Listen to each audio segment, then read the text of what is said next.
Segunda Epístola de Paulo a Timóteo, capítulo 4, eu vou ler os 5 primeiros versículos, acompanhe comigo.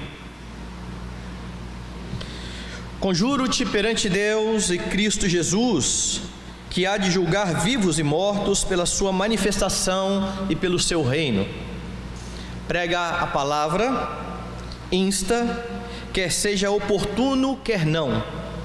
Corrige, repreende, exorta, com toda longanimidade e doutrina, pois haverá tempo em que não suportarão a sã doutrina, pelo contrário, cercar-se-ão de mestres segundo as suas próprias cobiças, como que sentindo coceira nos ouvidos, e se recusarão a dar ouvidos à verdade, entregando-se às fábulas.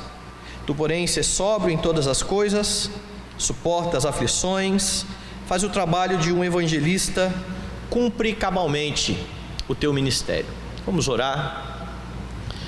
Nós exaltamos, Deus bendito, o teu nome, imensamente gratos ao Senhor por esta noite.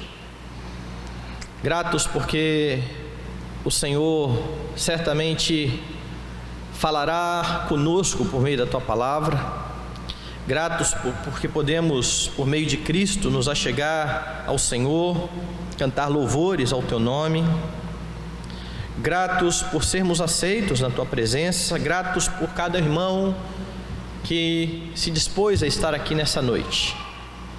Que teu Espírito leve todo o nosso pensamento cativo ao pensamento de Cristo e que venhamos, ó Deus Santo, a compreender, ó Deus, a tua palavra, que ela venha nos edificar, nos exortar, nos consolar, fazendo tudo aquilo que apraz ao Senhor, em nome de Jesus. Amém.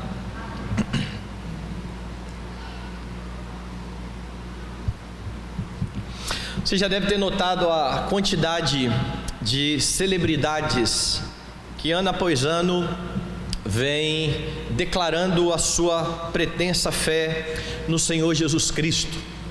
Eu me converti logo no início da década de 90 e lá no início da década de 90 nós tínhamos na igreja cristã evangélica o costume de muitos testemunhos. E geralmente eram artistas que tinham se convertido, que iam e davam o seu testemunho de mudança de vida, e tão logo eles se declaravam cristãos, eles eram colocados à frente da igreja para falar a respeito da sua fé e trazer mais pessoas à igreja. E de lá para cá essas coisas continuam a acontecer, e isso seria motivo de muita alegria se junto com a profissão de fé essas pessoas viessem como mudança de vida.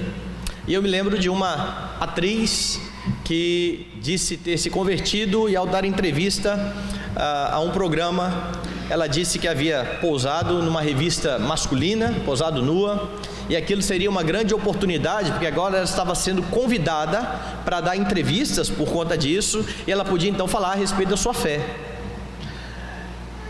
E isso não foi pontual, várias vezes aconteceram coisas parecidas com isso. E mais um problema: essas pessoas, elas se identificavam muito mais com o grupo religioso ao qual elas pertenciam do que com o Senhor Jesus Cristo. E você pode notar isso quando você liga a sua televisão, por exemplo, e vê algumas pessoas falando: olha, eu não tinha dinheiro, a minha vida era terrível, mas agora eu sou universal. O nome de Cristo não aparece, aparece o nome de uma igreja, de uma placa, de uma denominação. E todas essas coisas, elas servem para ilustrar o que nós queremos falar quando pensamos na igreja pragmática. O pragmatismo tem a ver com fazer as coisas para que a igreja fique cheia, no caso religioso, sem parar para pensar se aquilo é correto ou não, sem parar para pensar se o Senhor se agrada daquilo ou não. A ideia por trás do pragmatismo é: se deu certo, é verdadeiro. E se você quiser testar isso, é só você ir na rede social e questionar alguma celebridade dessas aí famosas, dessas celebridades famosas, e você vai ouvir de volta: quantas almas você já ganhou? Essa pessoa pelo menos está ganhando muitas almas para Jesus, ela já levou muitas pessoas a Jesus. E por trás desse movimento, então, você tem a igreja transformando-se numa espécie de picadeiro, num show para entreter pessoas. Então, o pragmático, ele não se importa com a verdade, mas com os resultados. Deu certo?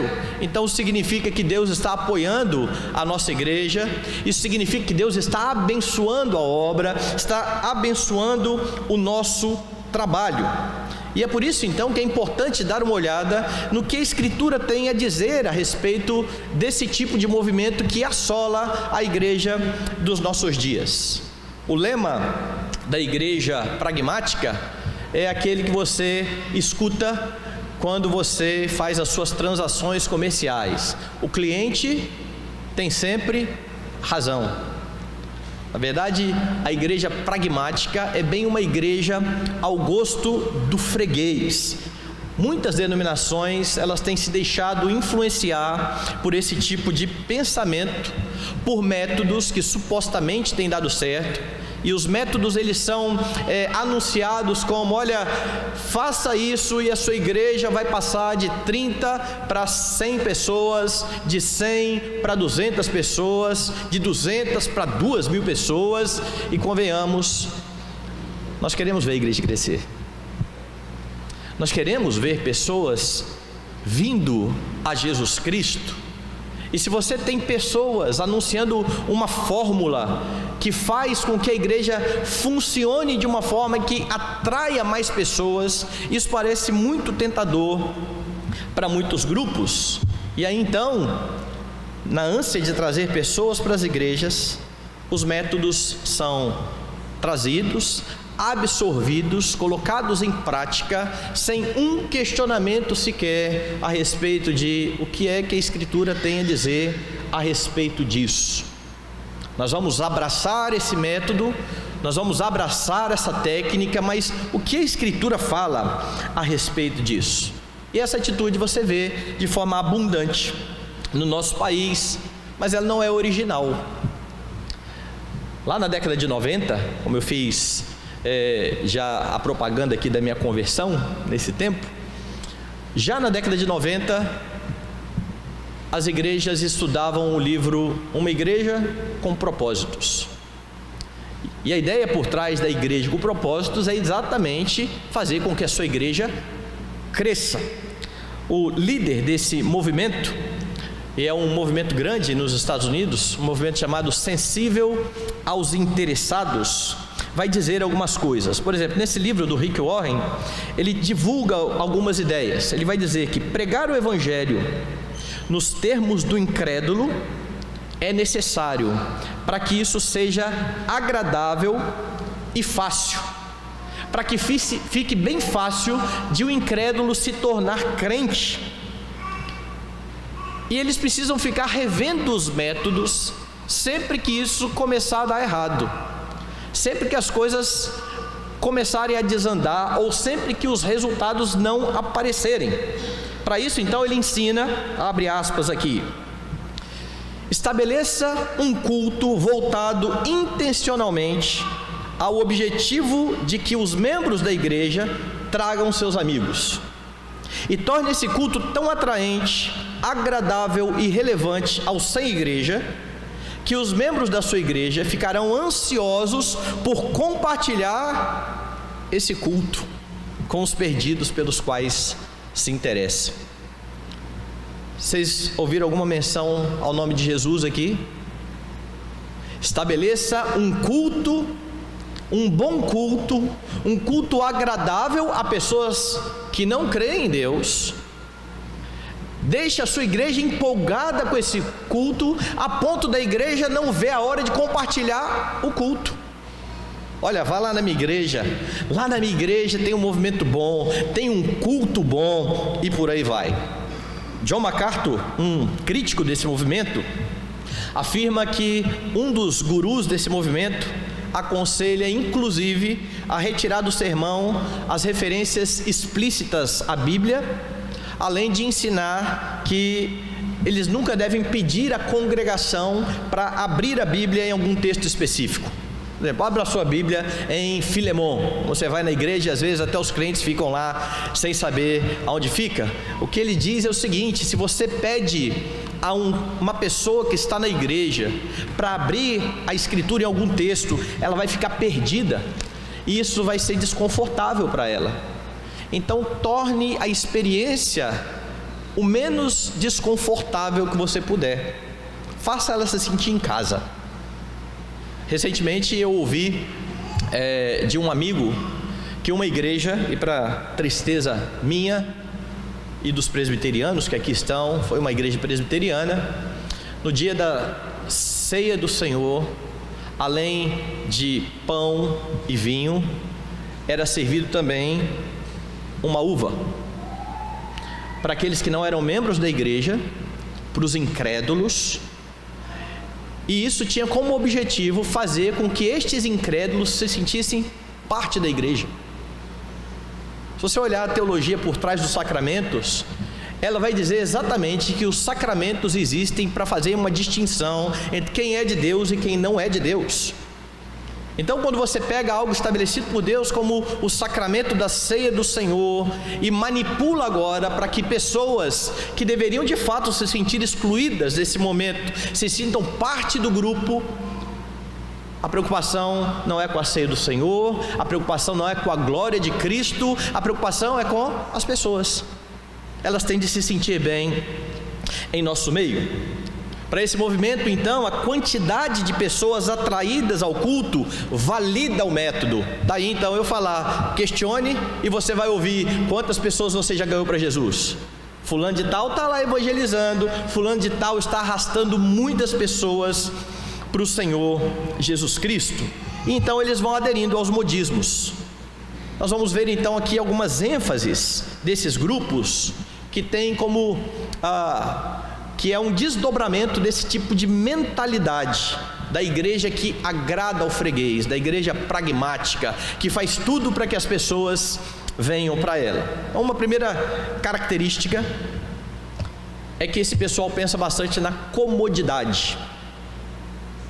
Pense aqui comigo, em tempos não tão antigos, pelo menos na igreja presbiteriana, quando nós queríamos expandir, crescer a igreja, nós pegávamos a casa de algum membro da igreja e criávamos ali um ponto de pregação.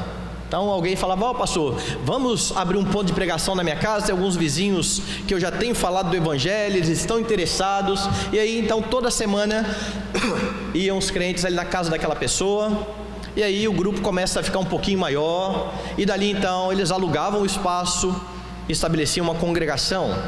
Essa congregação era assistida pela igreja, essa congregação começava a crescer, essa congregação agora tem recursos financeiros, homens para assumir o papel de liderança, presbíteros, diáconos. Finalmente chegou a hora de organizar mais uma igreja.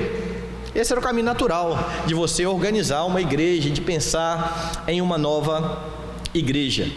Contava-se então com o trabalho cristão e sobretudo com a graça de Deus, que segundo Atos dos Apóstolos, que ele fazia lá com a igreja primitiva, ele ia acrescentando dia a dia os que iam sendo salvos. Atos 2:47.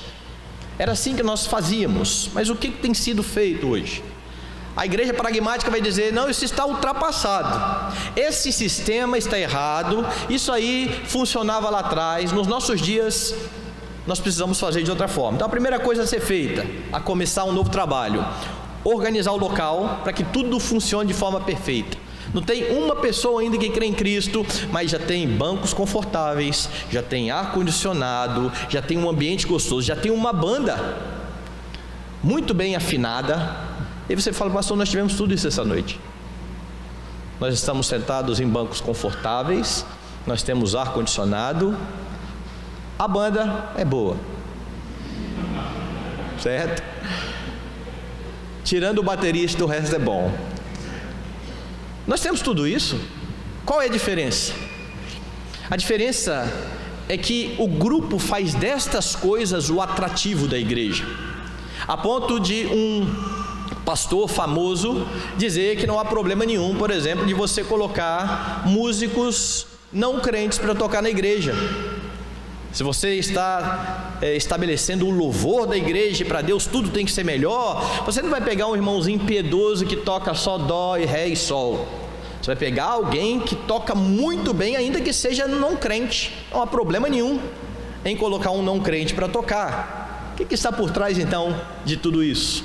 Agradar pessoas. Então monta-se toda uma estrutura e em muitos casos faz-se uma pesquisa no local, o que você espera de uma igreja, para depois então, pensado todos os detalhes, começar a convidar as pessoas para que elas se agradem daquele local.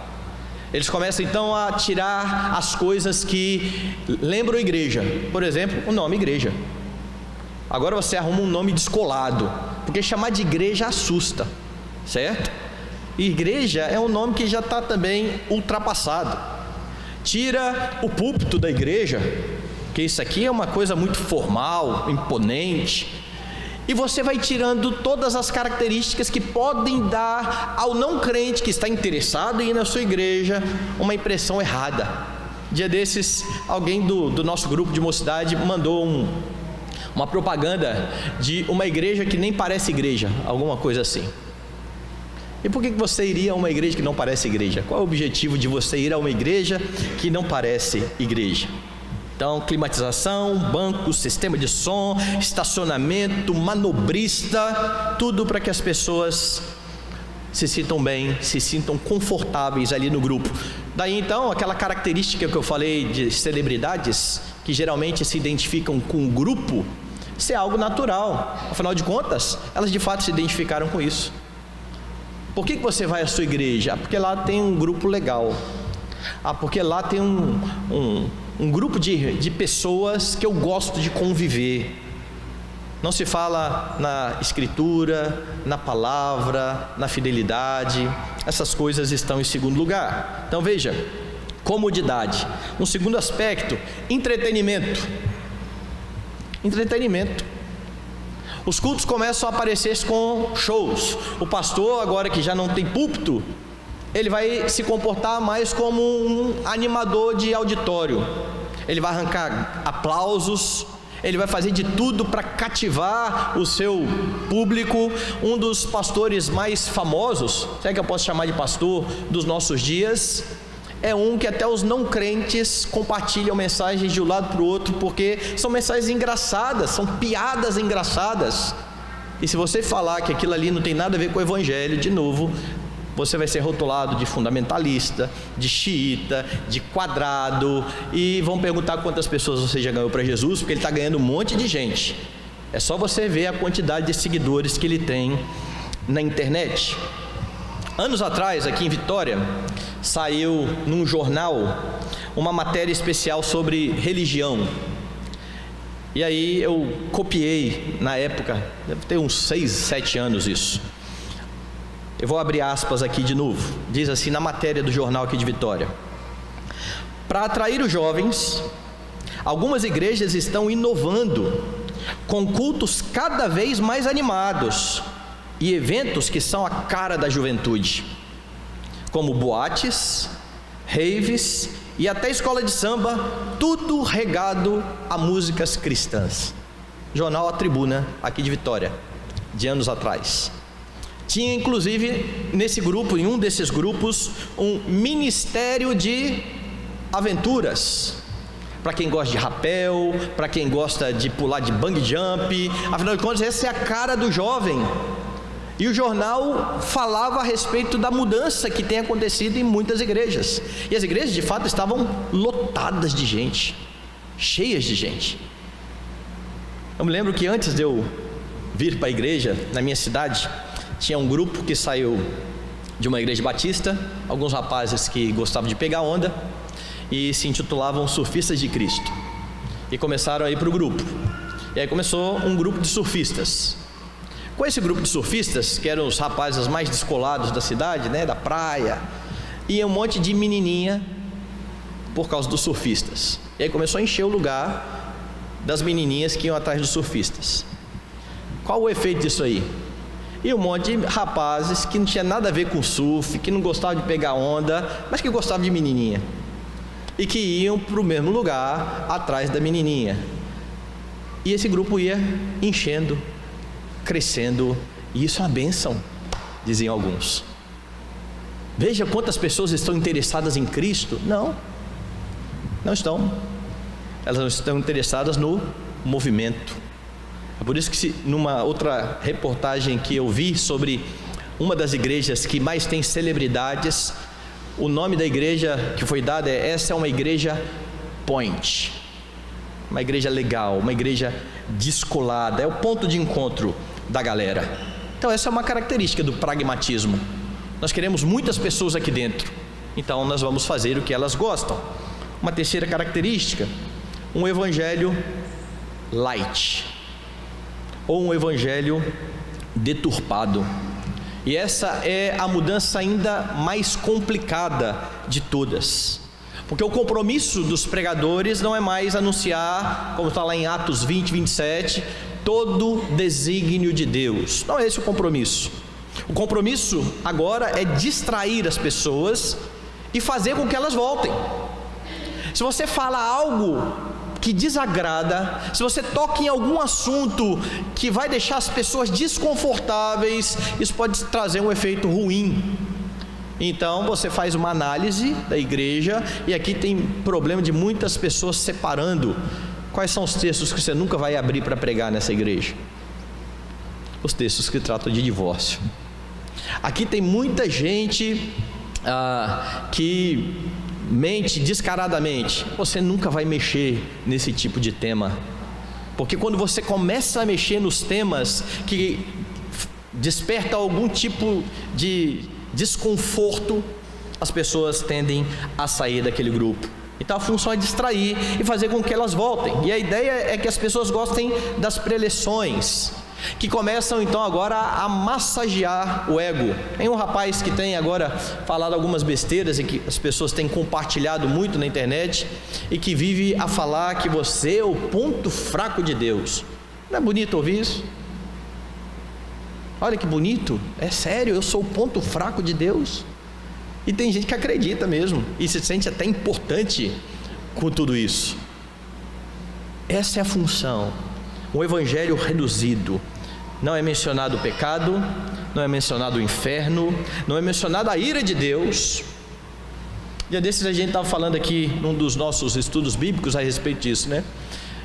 Você tem vários atributos em Deus. Quando as pessoas vão falar a respeito dos atributos de Deus, se eu fizesse um teste aqui e dissesse: Deus é... o que viria de volta? Deus é amor? É lógico. Você diria: Deus é fogo consumidor? Porque esse é um dos atributos de Deus. Inclusive é um dos citados pela carta aos Hebreus, depois de uma série de exortações. Porque o nosso Deus é fogo consumidor. Não, pastor, para que isso, né? Amor estava mais legal, estava mais interessante, estava uma pegada mais light, mais leve. Então o evangelho vai sendo reduzido. Há um compromisso de arrancar gargalhadas do respeitável público. E aí, quando você pensa nas palavras de Paulo a Timóteo, por exemplo, aqui na segunda epístola, no capítulo 4, no texto que eu li no início, você vê que elas se cumprem de forma bem clara. Aqui Paulo está dizendo a Timóteo: pois haverá tempo em que não suportarão a sã doutrina. Pelo contrário, cercar-se-ão de mestres segundo as suas próprias cobiças, como que sentindo coceira nos ouvidos, e se recusarão a dar ouvidos à verdade, entregando-se a fábulas. Paulo já falava a Timóteo há muito tempo que as pessoas não iriam querer saber da doutrina, da sã doutrina, e você vê isso nos dias de hoje. Estas igrejas crescem? Sim. Isso então não é um indício de bênção de Deus? Não. Mas não é isso que importa? Não. O que acontece nessas igrejas é que essas igrejas acabam por retirar o Senhor do centro. As pessoas não estão mais preocupadas com Deus e com a sua glória. Você precisa se perguntar: o que leva uma igreja, uma instituição que se diz cristã, a assumir esse tipo de postura? Esse tipo de postura vai ter lugar sempre quando acontecerem duas razões básicas. Primeiro, quando o homem não entender qual é o propósito da sua vida. O propósito então é invertido. O Catecismo Maior de Westminster, onde está a doutrina que nós confessamos, nós presbiterianos, como fé, tem lá na sua primeira pergunta o seguinte: qual é o fim principal do homem? Essa é uma pergunta importante. Qual é o fim principal do homem? Para que é que você existe? Para que você foi feito? Qual é a razão da sua existência? É isso que está por trás dessa pergunta. E a resposta é bem simples e bem profunda. O fim principal do homem é glorificar a Deus e gozá-lo para sempre. Veja que a resposta envolve duas questões importantes: a glória de Deus e a alegria que você pode ter. Mas a alegria como um reflexo, como um resultado de uma vida que glorifica a Deus. Glorificar a Deus e ter alegria nele, gozá-lo para sempre. Essa é a razão. Mas as igrejas pragmáticas, elas invertem isso. O objetivo não é glorificar a Deus e gozá-lo para sempre. O objetivo é glorificar o homem e fazer com que ele se agrade daquilo que ele está ouvindo. Se o pensamento de glória de Deus norteia a igreja, o evangelho vai ser proclamado de forma fiel. A igreja vai querer honrar o Senhor. A igreja vai olhar para a Escritura a fim de verificar como é que Deus diz que a sua obra vai prosperar. Mas se o compromisso não é com Deus, se o compromisso é com chamar pessoas, eu preciso de fato me preocupar com o que as pessoas vão gostar, com aquilo que elas esperam ouvir. E esse é um dos grandes problemas da igreja pragmática: propósito invertido. E eu creio até que haja sinceridade no coração de muitas pessoas que começam a abraçar esses métodos para tentar alcançar pessoas. Eu acho que muitos, no fundo, querem de fato ver pessoas se rendendo a Cristo. O problema é o ponto de partida.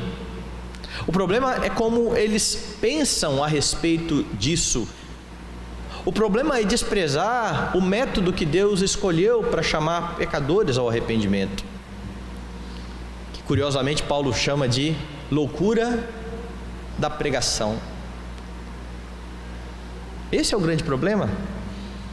E conquanto possa haver sinceridade em ver pessoas salvas, em querer ver pessoas salvas, isso nunca vai autorizar ninguém a mudar aquilo que Deus estabeleceu na sua palavra. Conquanto possa haver resultados, não autoriza. Por isso não agrada a Deus. Paulo vai dizer que um evangelho diferente daquele que é anunciado por ele e pelos apóstolos deveria ser considerado maldito. E isso é muito sério. Anátema. Deus nos deu a sua palavra e Ele quer que nós vivamos por meio da sua palavra. Mas quando o homem é colocado no centro, quando faz essas igrejas, eu tenho a impressão de que se o jovem rico aparecesse em uma dessas igrejas, a história seria diferente. Porque você lembra da história do jovem rico? Se aproximou de Jesus um dia e perguntou: mestre, ou bom mestre, o que farei eu de bom para herdar a vida eterna? E Jesus então disse: cumpra os mandamentos. Quais? E Jesus então começa a citar os mandamentos da segunda tábua da lei: honra seu pai e sua mãe, não matarás, não adulterarás. Ele cita quase todos os mandamentos. E de repente, qual é a resposta daquele jovem? Mas tudo isso eu já faço desde a minha infância, desde a minha meninice. E aí então Jesus vai dizer: então só falta uma coisa, vai lá, vende tudo que você tem, dá aos pobres, terás um tesouro no céu. Você lembra como que terminou a história, não lembra? Aquele jovem saiu rico porque era dono de muitos bens. Por que a tristeza? Porque aquele jovem foi confrontado com o seu pecado e com a quebra do 10º mandamento. E como um bom judeu, ele sabia que aquele que era culpado de um mandamento, que quebrava um mandamento, era culpado de todos. Jesus coloca-o diante de um teste bem prático. Você cumpre o mandamento, então vai ser fácil para você, vende o que você tem, dê aos pobres, você vai ter um tesouro no céu. Ele sai triste. E o que Jesus faz? Jesus deixa ele triste. Fosse nos nossos dias, talvez alguém corresse atrás dele e dissesse assim: amigo, 50%. Se você der só 50% tá bom, não precisa dar tudo não. E se ele continuasse a ir embora, não, dê quanto você quiser, segundo o seu coração. O que importa é você estar aqui. Jesus não tinha compromisso em agradar o seu público. Paulo não tinha compromisso em agradar o seu público. Lembra como Paulo se expressa na Epístola aos Coríntios? Porque os judeus pedem sinais, os gregos sabedoria, e nós pregamos a Cristo. E este crucificado, escândalo para um grupo, loucura para outro grupo. Paulo não estava preocupado com o que eles queriam ouvir. Paulo estava preocupado em ser fiel à mensagem do Evangelho. Então veja, propósito invertido nos mostra que Deus é tirado do centro e o homem é colocado. Mas um outro aspecto, pessoas que veem a igreja como um negócio rentável. Por trás do pragmatismo que você vê em muitas igrejas, em muitos grupos, está a ideia de igrejas como um negócio. Se é ruim ver pessoas fiéis, crentes, que querem ver pessoas se convertendo, abraçando métodos errados, por não passar pelo crivo da Escritura, mas que têm certa sinceridade no coração, é algo terrível pensar que há muitas pessoas que sequer creem em Deus, mas que viram que a igreja é um bom negócio. E é então o pragmatismo, o agradar as pessoas para elas estarem na igreja, vai ser algo essencial para manter um grupo que colabora. E dentro desse grupo pode haver, inclusive, pessoas que começaram bem na fé, começaram sinceros, mas se desviaram. Dê uma olhada aí na sua Bíblia, abra 1 Timóteo, capítulo 6, e veja o que Paulo está dizendo aqui, versículo 3: se alguém ensina outra doutrina e não concorda com as sãs palavras do nosso Senhor Jesus Cristo e com o ensino segundo a piedade, é enfatuado, nada entende, mas tem mania por questões e contenda de palavras que nascem inveja, provocação, difamações, suspeitas malignas, altercações sem fim, por homens cuja mente é pervertida e privados da verdade, supondo que a piedade é fonte de lucro. De fato, grande fonte de lucro é a piedade, com contentamento, porque nada temos trazido para o mundo, nem coisa alguma podemos levar dele. Tendo sustento e com que nos vestir, estejamos contentes. Então Paulo está dizendo como que deve ser a dinâmica do contentamento em Deus para aqueles que estão no ministério. E ele continua: ora, os que querem ficar ricos caem em tentação e cilada, e em muitas concupiscências insensatas e perniciosas, as quais afogam os homens na ruína e perdição. Porque o amor do dinheiro é a raiz de todos os males, e alguns nessa cobiça se desviaram da fé, e a si mesmos se atormentaram com muitas dores. O que você percebe aqui é que essas pessoas parece que começaram bem na fé, mas a tentação e a cobiça pelo dinheiro fez com que elas se desviassem. Enquanto eu vou falando isso, eu consigo pensar em alguns nomes que eu conheço aqui, que outrora eram pessoas que de fato pareciam crentes, piedosas, mas que começaram a ganhar muito dinheiro com a igreja. E agora elas fazem exatamente isso. Elas enchem a igreja por conta dos do tipo de programação que faz para atrair, é o pragmatismo para que a igreja fique cheia. Paulo então vai mostrar exatamente essa questão. Então, para quem tem compromisso com dinheiro, fazer da igreja um local interessante, um point, ter uma visão pragmática é essencial para eles conseguirem o que querem. Mas até aqui então nós vimos vários problemas. Nós vimos de fato um cristianismo sem Cristo, uma igreja pretensamente cristã, que olha para os métodos, que olha para as pessoas, que quer fazer de tudo para atrair. Qual é a solução para isso? A solução para isso é exatamente uma igreja teocêntrica ou cristocêntrica. Esse é o caminho para a saúde da igreja.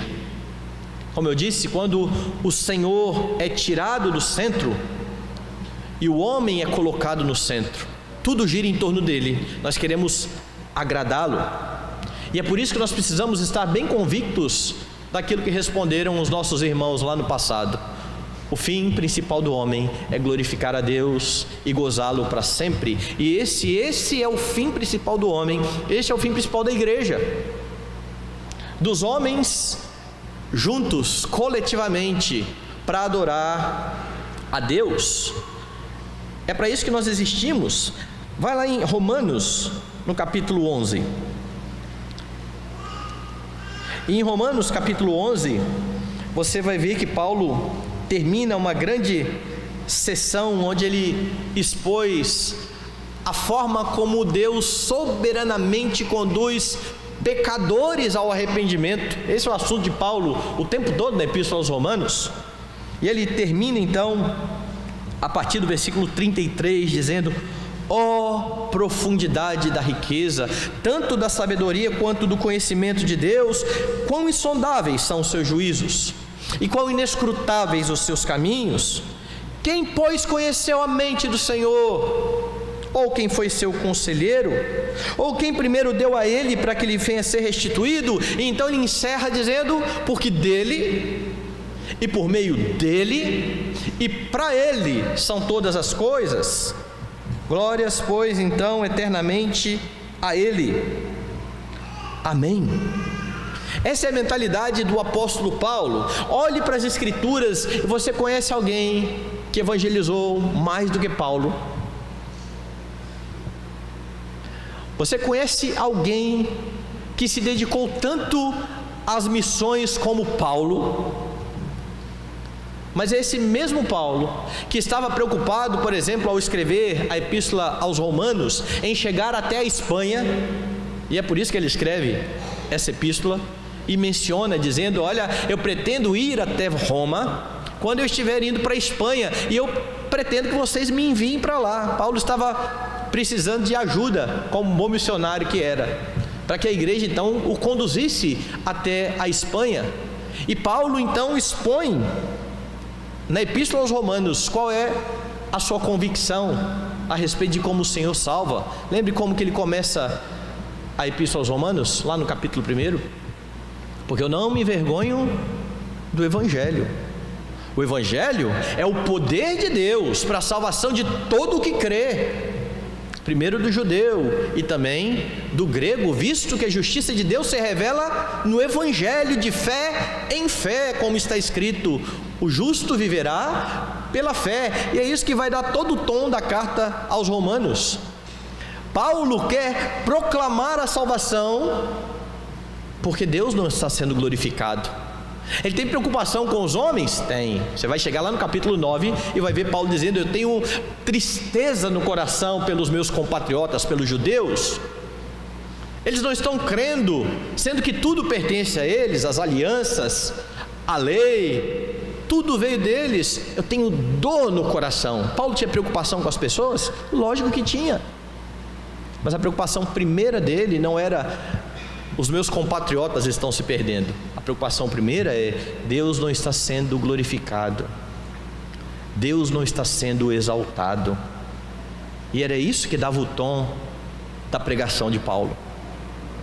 daquele homem que não se envergonhava do Evangelho, a igreja foi dada a missão de proclamar as virtudes daquele que nos chamou das trevas para a sua maravilhosa luz. É assim que Pedro define o nosso papel como crentes, chamados das trevas para a luz. Propósito: proclamar as virtudes do nosso benfeitor, daquele que fez essa grande obra na nossa vida.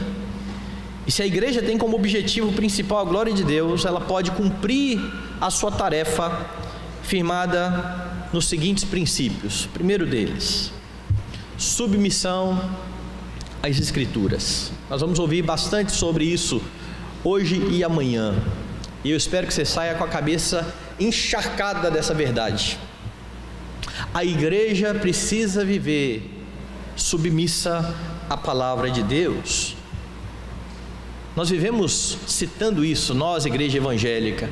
A Bíblia é a nossa regra de fé e de prática. Mas na prática de muitas igrejas, como diz o pensador, a teoria parece ser outra. Ela vai sendo deixada de lado a cada dia. A Bíblia é regra de fé para a sua vida individualmente e para a igreja coletivamente. E é por isso que é importante atentar para a maneira estabelecida por Deus para chamar pecadores ao arrependimento. Eu já citei aqui e eu vou mencionar de novo, 1 Coríntios 1:21, aprove a Deus salvar os que creem pela loucura da pregação. Isso aqui é um fato interessante, abra lá nesse texto de Coríntios. 1 Coríntios capítulo 1, verso de número 21, foi o que eu li.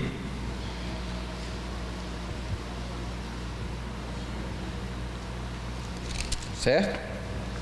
Se você olhar esse capítulo, você vai ver que no versículo 22, Paulo vai dizer: os judeus pedem sinais, os gregos buscam sabedoria, mas nós pregamos Cristo crucificado, escândalo para os judeus, loucura para os gentios.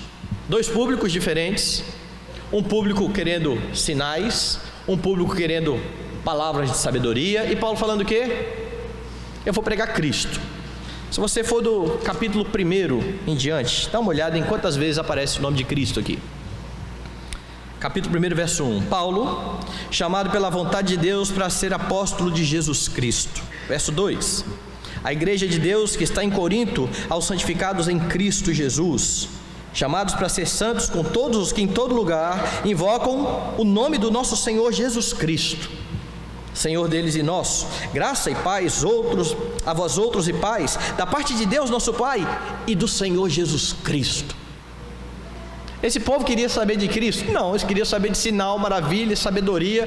E Paulo está falando: eu vou pregar sobre Cristo. Vocês repararam quantas vezes apareceu Cristo nesses poucos versículos? Continue. Sempre dou graças a meu Deus a vosso respeito, a propósito da sua graça que vos foi dada em Cristo Jesus, porque em tudo fostes enriquecidos nele, em Cristo, em toda a palavra, em todo o conhecimento, assim como o testemunho de Cristo tem sido confirmado em vós, de maneira que não vos falte nenhum dom, aguardando vós a revelação do nosso Senhor Jesus Cristo, o qual também vos confirmará até o fim, para seres irrepreensíveis no dia do nosso Senhor Jesus Cristo. Fiel é Deus, pelo qual fostes chamados à comunhão do seu Filho Jesus Cristo. E parece que Paulo não tem outro assunto para falar na vida não, né? Judeus querem sinais, os gregos buscam sabedoria, nós pregamos Cristo, e este crucificado.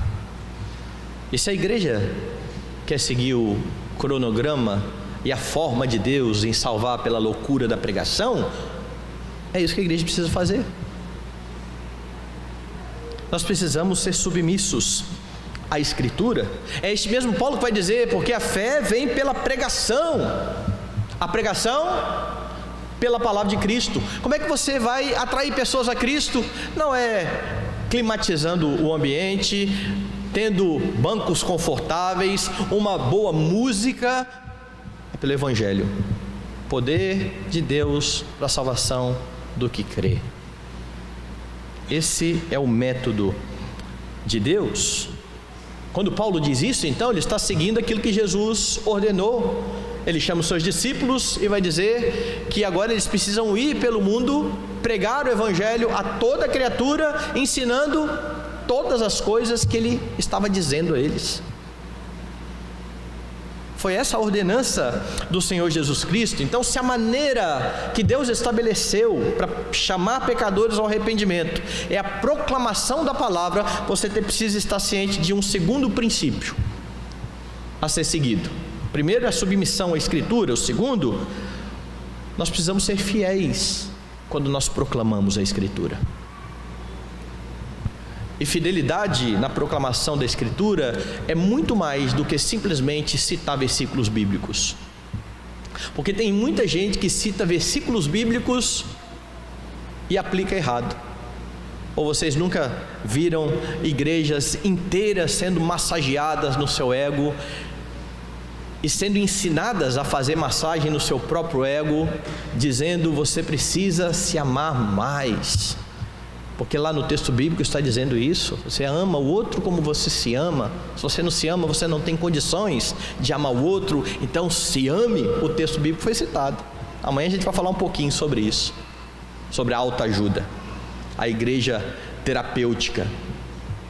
O texto bíblico ser citado não significa que há fidelidade.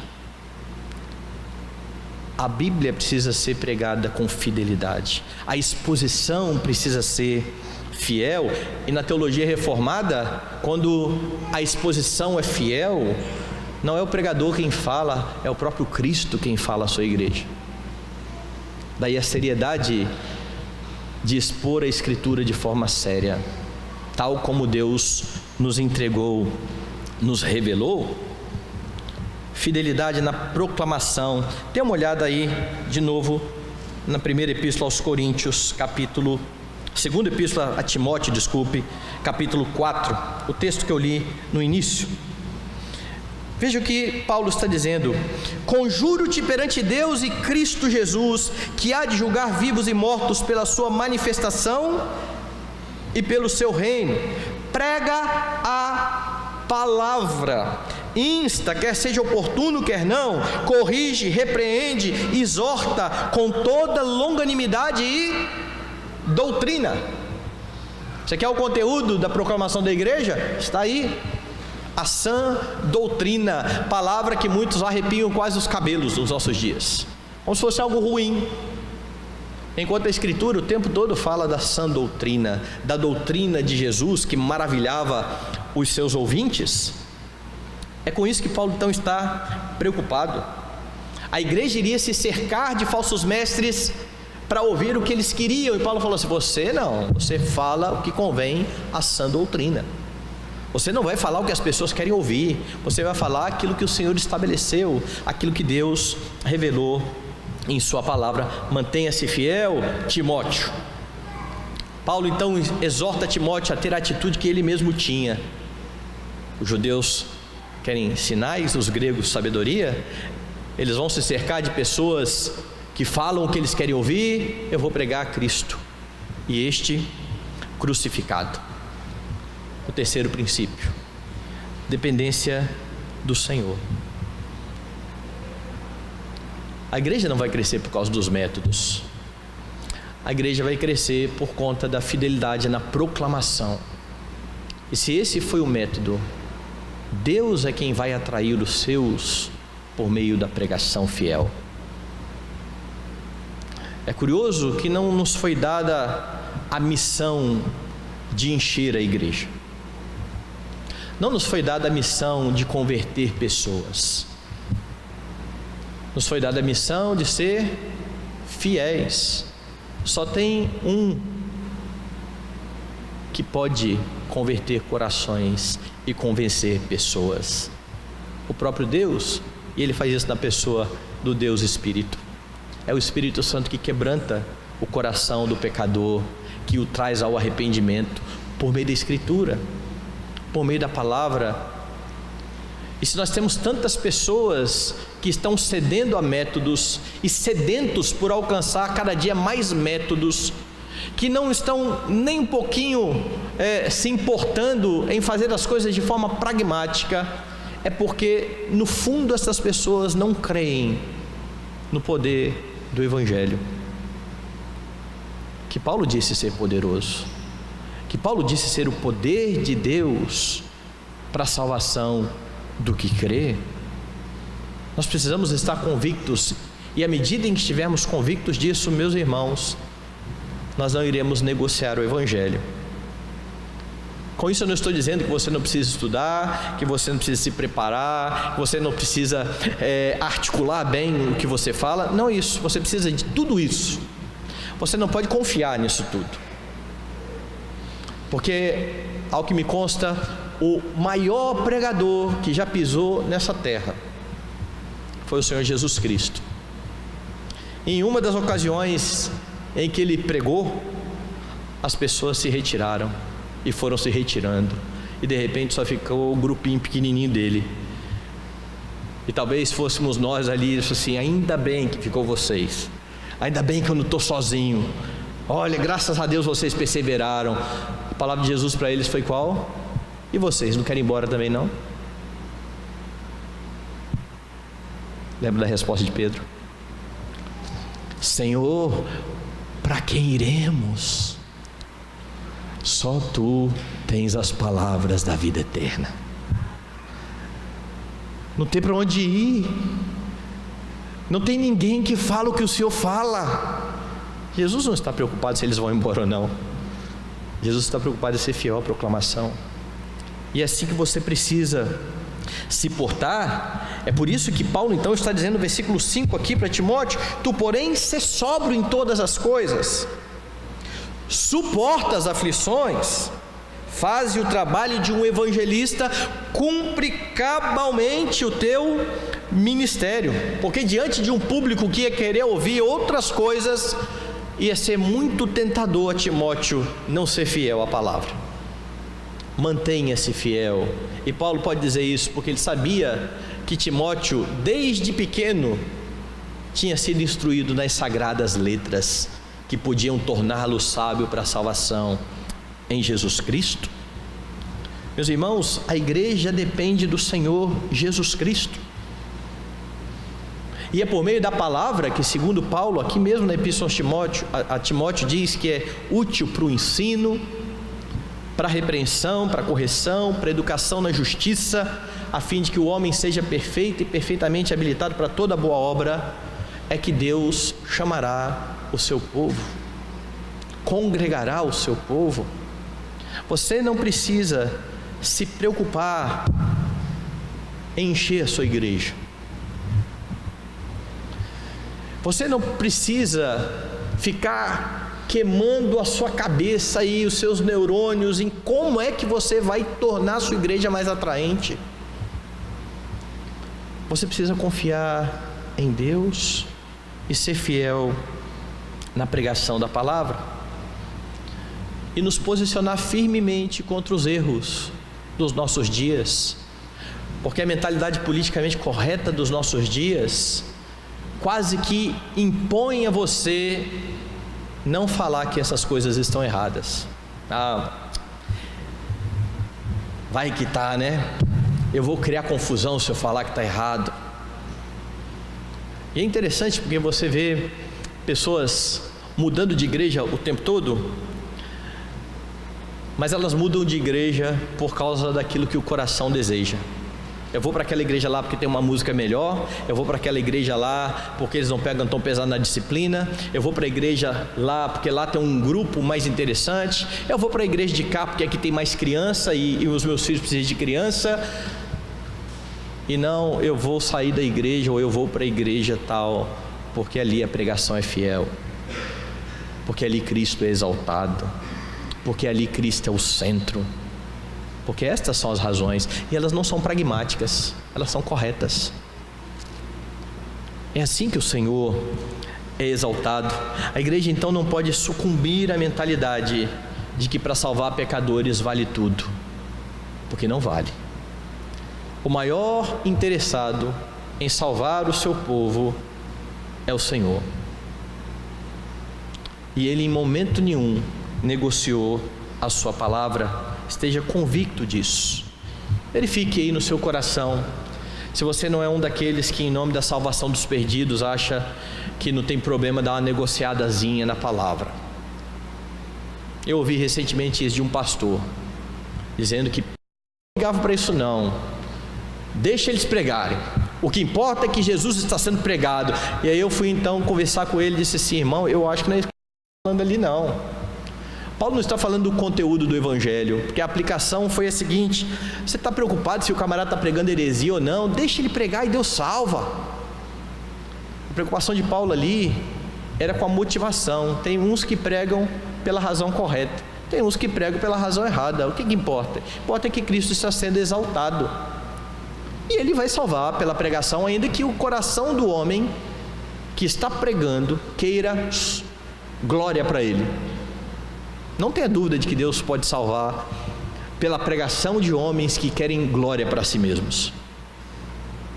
Mas não espere Deus salvar com o evangelho corrompido. Porque Jesus foi bem claro: quem crê em mim, como diz a Escritura, do seu interior fluirão rios de água viva. É por isso que ele precisa ser pregado como diz a Escritura.